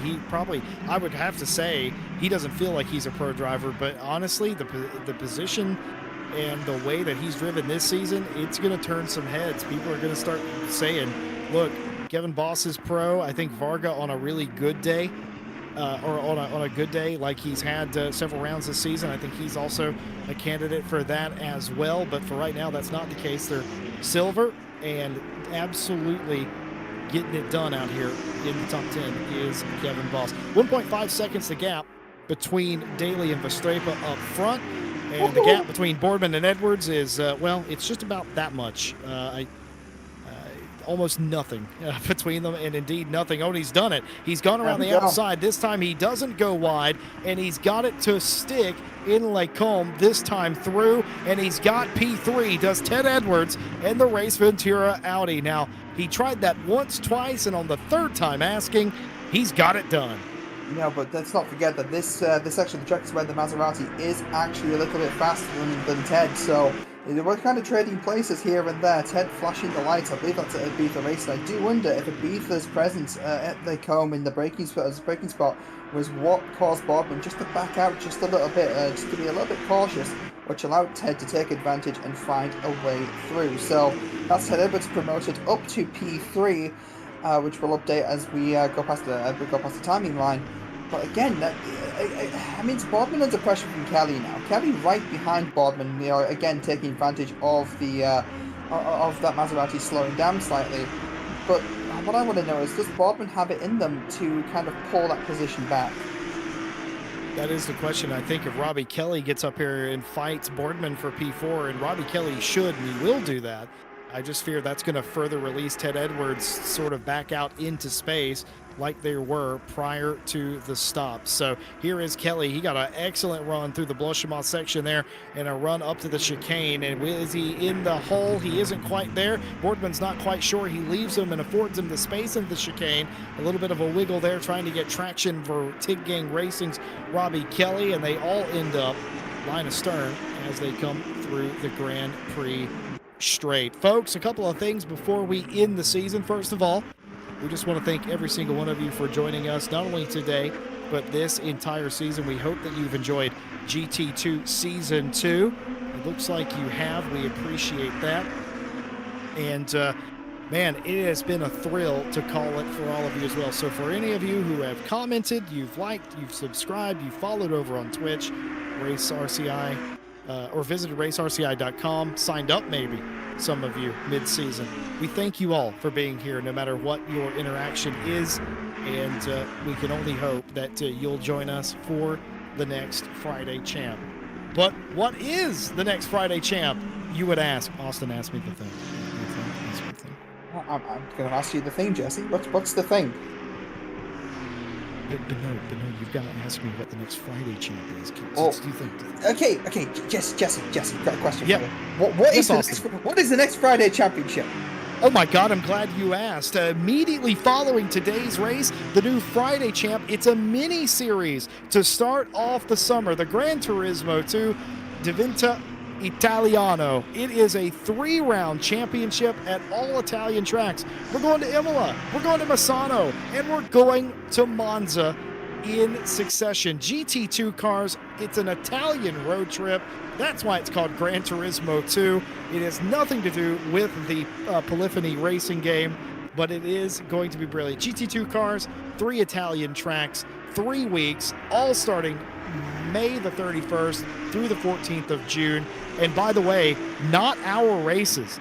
These are 80-minute races, 1 hour and 20-minute events. GT2 cars, all the stuff you can normally expect, a mandatory pit stop, but in an 80-minute format. Mini-series, Gran Turismo 2, Diventa Italiano, in fact, coming at you. Those signups on racerci.com will go live immediately following today's race. I don't think anyone noticed that was staged.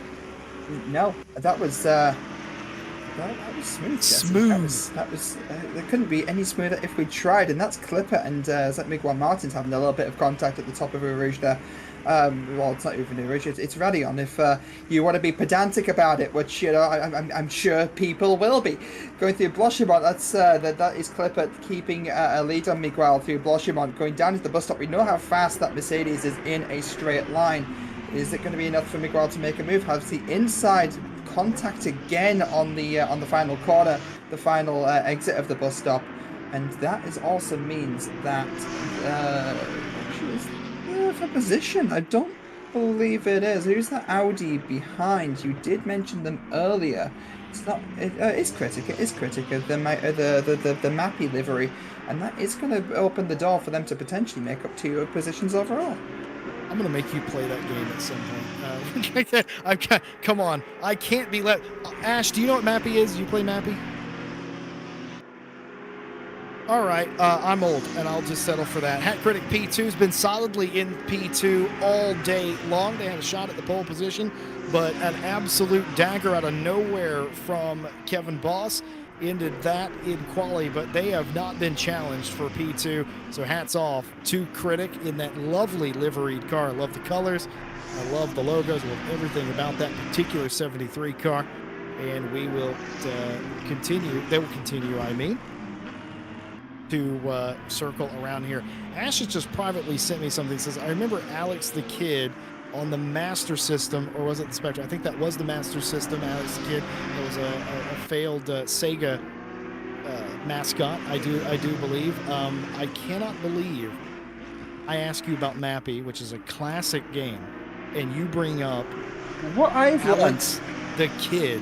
Why not bring up, oh yeah, I played The Spot, which is a 7-Eleven tie-in game. It's like, it's the same. Anyway, we're getting, it's been contact. There's contact there between Clippard and Martin's made contact again. Hat Critic will say no thank you and drive politely on through.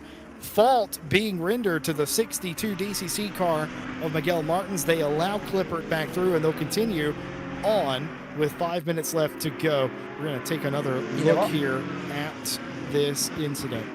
I'm blaming Ash for this one, because if you look up in the YouTube I chat, agree. If he would have played Mappy when he was a kid, this wouldn't have happened. No, Jesse, you being old has nothing to do with this. We've been over this, Jesse. I remember when things were cheaper. Back in my day. But no, if you look up in the YouTube chat, you see RCI TV, the standard of racing tonight has been sensational. Ash, usually it's our job to curse people. Stop coming after our jobs. Oh man, we're if you don't know who Ash is, Ash Bibby, our lovely broadcast producer, he's bringing you the live sights and sounds, and also trying to keep us on task, which is very hard to do, mind. You can't hear him, we can hear him, and he calls that. I think Austin and I are going to agree that he calls that in particular there. Olsen, by the way, in the 74 KTM just dropped many positions. I don't know why that would have been, but through the final timing sector, they definitely dropped a couple of spots there, and we'll see if we have replay of what happened to Parker Olsen. This is coming up to the chicane, and Ole just gets the braking all wrong, and Yahtzee, a huge crash there that ends up in tears. That wasn't just a send, that was the entire pause service, but No, that was huge. That was he came. I think I'm fairly certain that he came from Pluto, and to add insult to injury, just a little bit more of a turn at the end there as well. And I'm trying. Blue Maserati. Who is it in the? It's number 14. No, that's Nudula in the Maserati 14. Didn't expect the KTM to be across the track like that. So also not only coming back from what only could be described as Jupiter, getting turned a second time as well. So not a fun time. Yeah, well, if you slingshot Jupiter really good, you can make up time on the way to Uranus. Jordan Daly leading by 4 seconds now over Christoph Strepe and Ted Edwards in third place. All those positions, Boardman as well, sort of more comfortable, though admittedly Robbie Kelly still about a second off of them. Mini Simeon said that he doesn't remember Mappy and he reckons that he's ancient. Mappy was a mid-'80s arcade game. I think Namco made it as well. Namco definitely made Mappy, but it was like a big hit for them back in the day. And I just remember it quite fondly from my childhood because it came out on like one of those. It was like one of those, you know, back when PlayStation 1 was a thing, you could get like Namco Classics or whatever. And I played the absolute heck out of those old games even then. And I don't think I've ever actually played the original arcade title of it. So, reading chat here at the end of the race. And again, keeping us very entertained here in the box. Our own streaming chat, Ass actually chimed in, said the standard of racing has been pretty good. It has a couple of thrill spills and chills, but largely there has been a lot of respect. And Austin, that's very good considering we nearly had 30 cars, and the quality of racing has been through the roof. Well, that's just it. I mean, in our race around Spa with championship points on the line, I do remember we all kind of like chilling in the box before the stream started. And I do remember someone making a reference to the Senna Prost debacle and how that could. I don't know who that would have been. I wonder who, Jesse. Oh, it's a mystery to me. But probably Ash. But there was. Oh, it's chaos in the box here, guys. But no, I remember there was discussion about something like that potentially happening, even if it was kind of by means of some kind of horrible accident. But no, you're right. For a final race of the season with so much on the line, it has been such a clean race from everyone involved. I think we've only really had one or two incidents. The big one, obviously, being the one we couldn't find on lap 1. But again, kind of to be expected when the cars are so bunched up together. But we've seen some absolute battles throughout the field during the course of the last hour.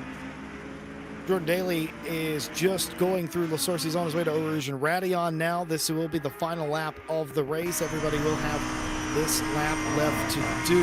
The final car that will come across the line is actually the 111, and Daly will not lap them, so it'll be a long old way for them. Everybody else, though, including Verstappen, will be in. So looking like Verstappen, your champion in pro, Kevin Boss, your champion in silver, and an excellent job done by Verstappen to make it incredibly close. Ted Edwards as well. Critic has gave it their all today, and just like Kevin Boss, Critic has only been racing silver cars. What a fight it's been for the silver third place position. Looking like Mike Jones might end up getting that today after all, despite them not being particularly. Ooh, that looked like a little bit of a retaliation there. A little action out of Action Jackson there. Like, hey, why are you that far up my inside there? Well, Action Jackson's looking for action in the pit lane with a bit of a drive-through. Ooh. There's a drive-through for all that too. So, man, yeah, this is a runabout checkups again. I want to go back to the standard of racing tonight being great. That's the only drive-through that I've at least seen pop up, and we were expecting so many more when we first introduced this stream. We certainly were, and that just goes to show it's been tight most of the way. This is Jordan Daly for Speed Juice and Horseflow. If you haven't seen him all race, it's because it's been quiet, steady as she goes. But here he is from the helmet cam, thundering down the final sector of the racetrack through Blochemont on his way to win today's race. It'll be another win for Jordan Daly here in this championship. A little bit of vindication as well. They've done everything they possibly could do except win the championship here, but they damn sure made it close. It's another win, and a brilliant win for one of RCI's most successful drivers. Jordan Daly wins it for SJ&H. Christopher Strepa will bring the 747 home and win the GT2 championship. I mean, what a season it has been. I mean, and what a final race as well. I mean, fairly close. It's been action all the way throughout the fields. Ted Edwards rounding off the podium as he makes their way through the final quarter of the bus stop. And Zach Boardman as well following up in P4. Very closely followed by Kelly. Kelly could not find a way around Boardman. Jackson has the drive-through, but will actually have to cross the timing line before they actually cross it. So it results in an 80-second time penalty, which is kind of huge, actually. And I'm not entirely certain where that puts them out. Kevin Boss rounding up P8 as well. Speaking of which, Kevin Boss wins it in his class. Having a live listen in to Kevin Boss's in-car radio. Yes. Wow, absolutely beside himself. A winner in the race and the championship in one fell swoop. 1 point they came in, but he rose to the occasion. Hat Critic, a brilliant P2 today as well, it must be said. Mike Jones, everybody else filtering through, will get credit for third. I mentioned this a few times. They did not seem confident, did Mike Jones, but for Cave Bear Racing, it's going to be another podium for them in what was a series that he wasn't sure he was going to do, the GT2s, here on Friday. So it's been brilliant for them, all things considered. Cars coming to the line to conclude the championship. Time to remind you, the next Friday championship will go live imminently on racerci.com. It is GT2s at 3 Italian tracks, 80-minute races, Imola, Misano, and Monza. That starts at the end of the month and goes for 3 weeks, 3 consecutive weeks, of course. The Wednesday Sprint Championship is back, and that starts this coming Wednesday. 2 30-minute races is what's on offer there in GT3 machinery. And we'll go to places like Kyalami, Imola, Monza, Indianapolis, Donington Park, and Valencia. And instead of being 1 60-minute race, it's 2 30-minute races. But here today, here are the results. Daly wins it by 5 seconds. Verstappen and Edwards, your podium in Pro. Boss going to be Critic, and Jones, your podium. The one drive-through penalty, a couple of smaller crashes, Austin. That was a pretty clean race and a good one to boot. Yeah, that's just it. I mean, those are the kind of races. I mean, it wasn't flat out all the way through. We had a little bit of time to chill, a little bit of time to talk with the folks at home. But when it kept us on our toes, I mean, there were some amazing battles throughout the field. And I mean, a close championship decider. You can't ask for too much more, Jesse. Yep, a couple of things. Just reading chat, some congratulations to the drivers as well. Some commiserations from the Aldi car getting the only DT of the day as well. And we'll stop in. As a matter of fact, let's go ahead, fresh out of the car. We're going to go ahead and talk to the silver champion, Kevin Boss. That was something. Kevin Boss, you didn't leave anything to chance today. Pole position, I would imagine probably the quickest lap in your class as well, and the dub, all en route to a championship. What do you attribute your excellent performance today to? I honestly don't know. I just did a bit of practice. I think I found a new way to get ready for the races, and it seems to be working for me. It's just, instead of doing some practice like the nights before, I've got the opportunity to do an hour, like a couple hours before the race, and it seems to work to get me into the zone. Because I thought I just had the pace in the wet races, but this has shown me I can run a top 10 now as well in the dry. There you have it. I got to say, it was really tight coming in. It could have gone either way. Was there anything in particular that you can point to that tipped the balance in your favor?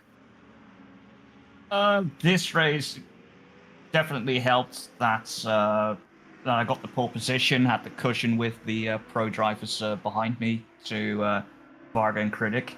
And then, it's a shame that Varga got into the accident, because that stops us having a good race, good final race. But yeah, of course, I'm more than happy to take this result after this, because I feel like this silver championship win has been coming for a long time, and due to work reasons, I couldn't do enough races to actually have a shot.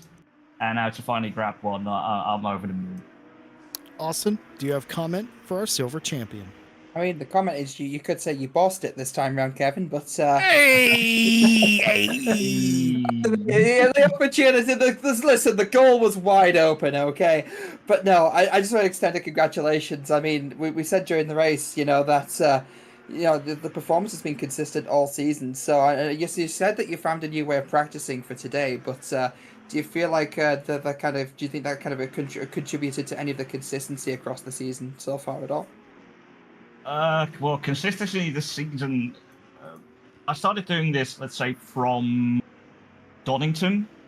So I think from there, that's where it really started going. Because Watkins, I barely had any practice, as in my first lap in that car on that track was in quali. That we all know how that race turned out, a disaster. So yeah, I really think that new way of practicing for these races has helped to keep consistent and get the pace in as well. It's again, whatever you're doing, it's working. So again, just extending a massive congratulations on the silver class win, Kevin. Thank you very much.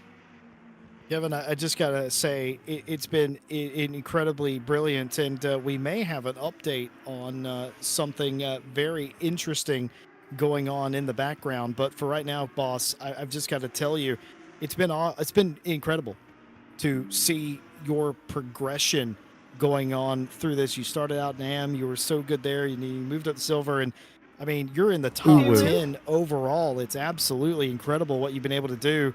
I mean, is that just practice that gets you to this point, or what does it take to go from AM all the way up to where you are now, where you're fighting with pros?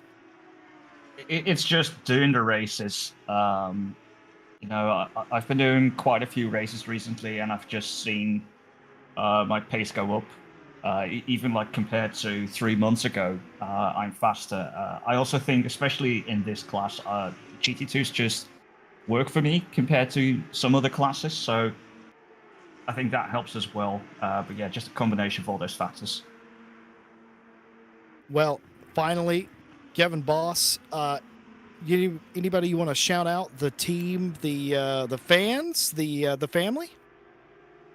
Yeah, thank you everyone, of course, who joins in, people who supports. I do want to say sorry to Action Jackson for that first sense, because I was braking earlier and I still did not stop in time, so I just had to shoot up the inside because outside was no room anymore. Second time I did that was on purpose. But yeah, all in all, just thank you everyone.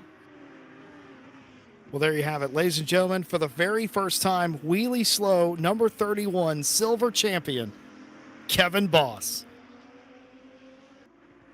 What a remarkable first championship that ends up being. And from the winner to silver in that category, here is Peter Varga. Peter, tell us about your day. Disappointment, desperation, probably that is how this day was.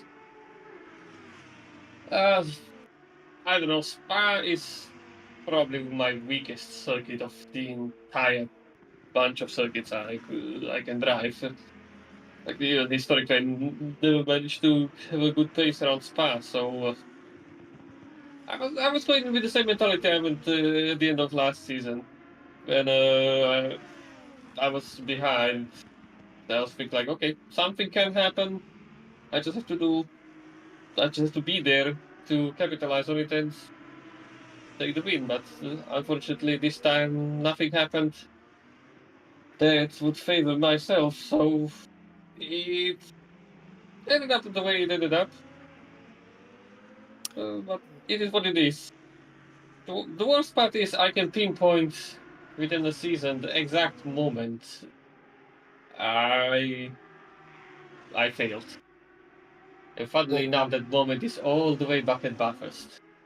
Within like first 20 minutes when I tapped the wall slightly, which sent me back into the pack. and that's when it failed. Well, there you have it. You can never quite tell what will be your moment of victory and your moment of undoing. Peter, thanks for talking to us, and good luck in the next campaign. You were so close. Oh, by the way, Peter, anybody want to shout out? Sorry, I forgot that part. Not really. But Kevin, good job. Congratulations, mate, on also getting championship of yourself. I'll Cheers, be Peter. Good job yourself. I'll be looking forward to maybe snatching one for the World Tour. Listen to these respectful race car drivers. Peter Varga, P2 in silver. You love to hear it. Folks, we have been doing some tabulations behind the scenes. We've checked it once, we've checked it twice, we've checked it 3 times. But folks, don't go anywhere. Wake up, Grandma. We've got to show you something. Ash Bibby, the championship, if you wouldn't mind. We'll start off with silver because we don't have a choice. And again, that's a joke because it shouldn't do this, but it has been doing this all season long. Here are the final points in silver. Kevin Boss wins the silver championship over Varga today. Mike Jones gets P3 over Critic here by virtue of finishing third today. The American driver has done it in his return to sim racing. Critic fourth, Honda Haga, Teixeira Bowers, Keith Whittle, Sven Kunis, Partez, your top 10.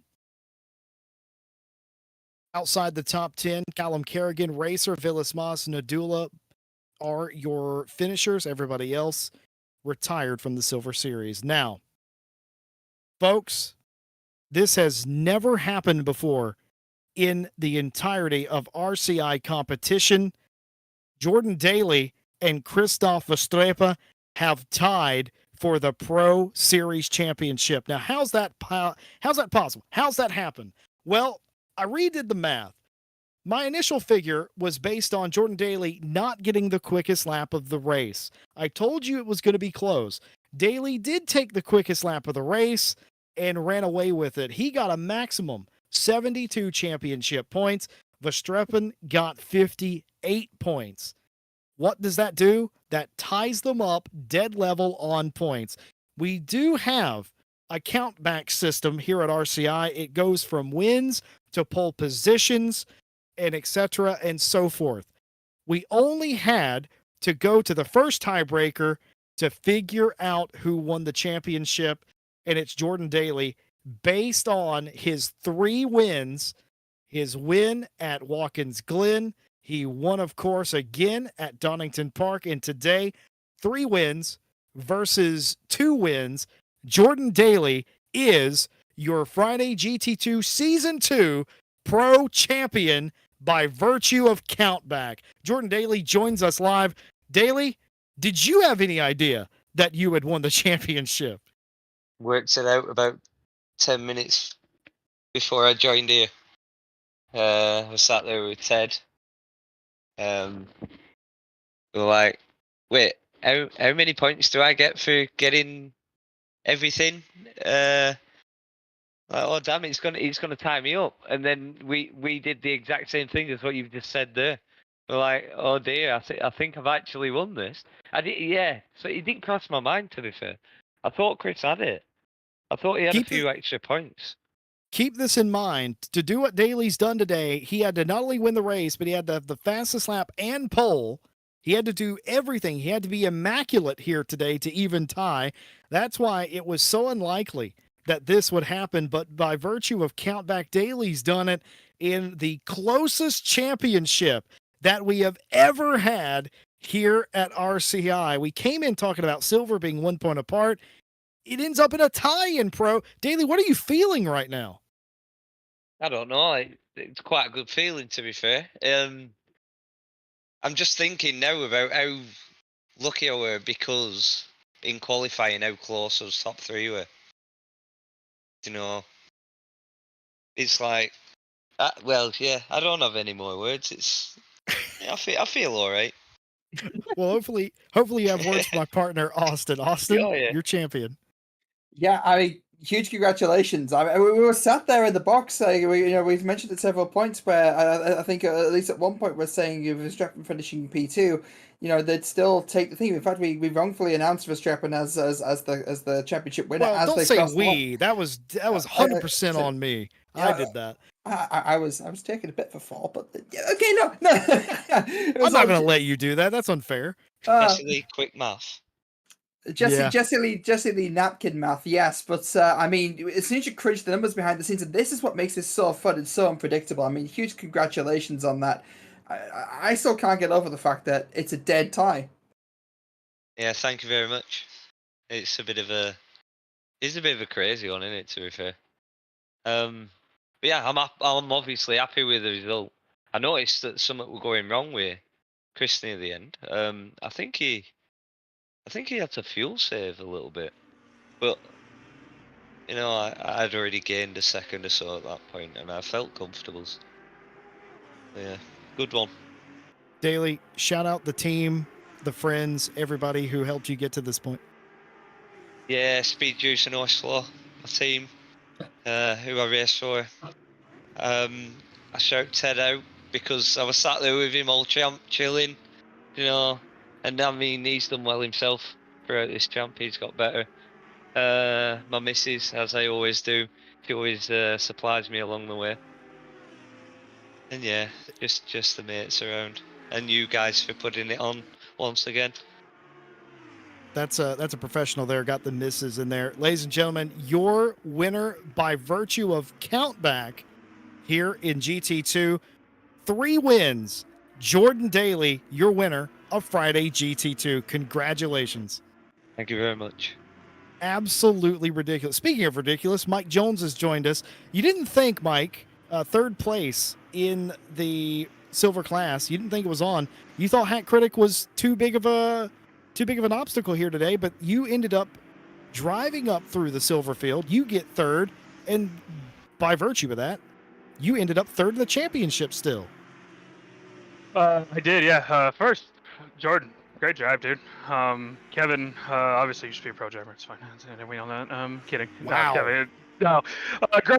Great run from Kevin.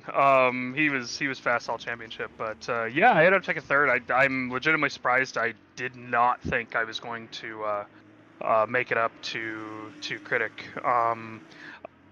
End of lap 1, I drove past Peter and literally screamed, "No, Peter!" And then wait a minute, that's extra points for me. Mike Jones is a team player until he realized, oh, wait, no, that's good.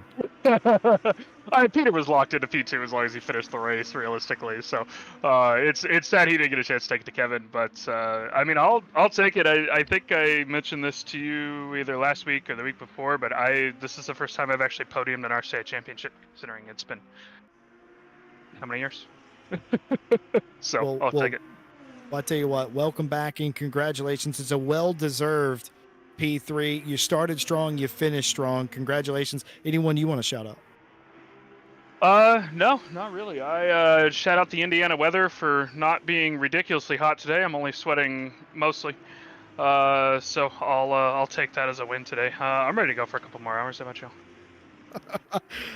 Mike Jones, P3, and that sounds ridiculous. Mike Jones has podiumed races and one-offs and stuff like that. I think you may have even won a race or two, but never a full-on championship. I would have never guessed P2. that. You were in the car with me. I would have never guessed that, but you know what? It's a brilliant drive. Welcome back to Sim Racing, as I said on the broadcast. Mike Jones, ladies and gentlemen, P3 in silver. Yeah, looking forward to Italy. See you guys soon. True. Plugging the series. 3 weeks in Italy coming up the end of the month. That's the new Friday mini champ coming at you. Sign-ups live now, racerci.com. Ted Edwards is with us. Do you want to say a few words about your brilliant P3 and Pro? It's a bit warm in here, but yeah, that was fun. I did not think I was going to get anywhere near there. I don't like this track. I'm not very good at this track. But it worked, apparently. I almost got the pole position, which I'm sort of glad I didn't, because we wouldn't have the tie, but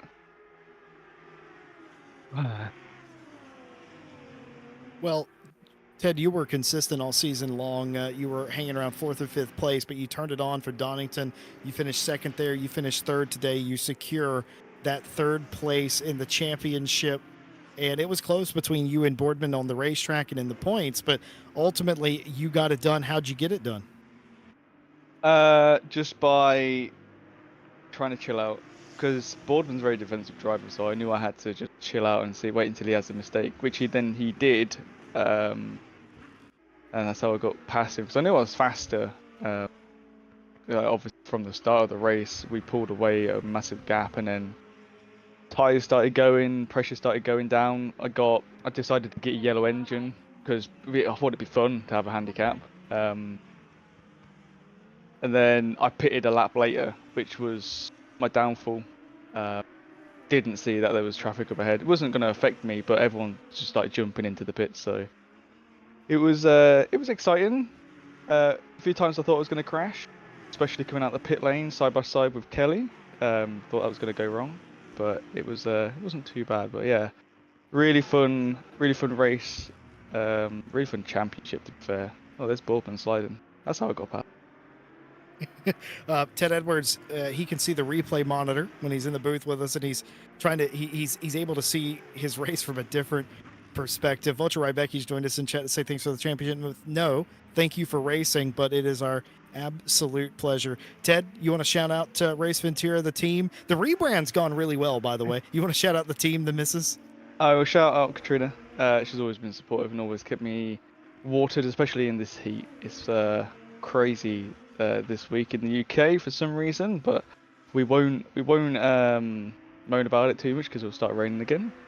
I'd like to thank Race Ventura because always been a good team to race with and for, and unfortunately Grim couldn't be here today because he's co-owner of that as well. And yeah, the rebound's gone really well. Liking the colours, they're working well. I think it's given me more speed. You've certainly. It is a good looking car, Ted. You're certainly at the front end of pro now, and I won't say that's come out of nowhere, but ever since the rebrand, I've noticed you're in the top 5 every single week. Race Ventura changed their color scheme up somewhat recently. They didn't change their name or anything. They changed the color scheme up, and ever since then, Ted has been insufferable inside the top 5. Third in the championship here, though, for GT2s, and what a brilliant drive it was. Congratulations, Ted Edwards. Thank you very much.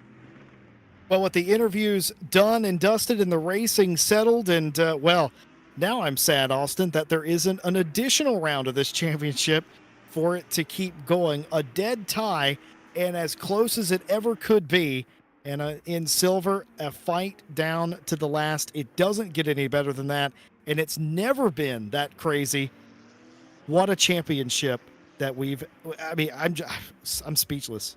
No, kind of same. As much as I want to propose either hand-to-hand combat or a one-lap shootout of a track of the audience's choosing, I mean the rollback system, it's come up with the result it has, and again, I'm kind of flawed. I mean, I knew it was going to be close, but I didn't expect to see a dead heat. And as you say, Jesse, that's the first time that's ever happened, for any championship that we've ever done here at RCI. So I'm just as speechless as you.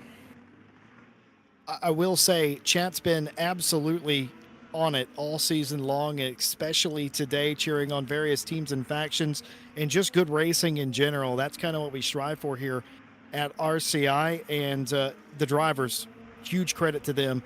They brought it. Almost none of them gave up in this series. They kept going, and they have created lifelong memories that they won't forget, chat won't forget, we won't forget.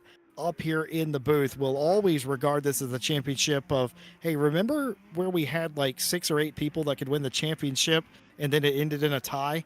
That will forever be known as this championship. It's absolutely incredible. Just a few things left to do, some housekeeping here. A big thank you to our partners that make this race and every race possible. AK Esports couldn't do it without their assistance.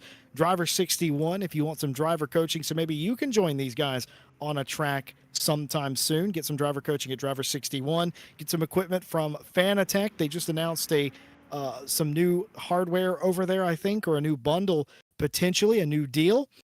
Digital Motorsports is your one-stop shop for everything sim racing. If you're looking to upgrade a rim or a full-on rig, check them out and check out their sim rig builder.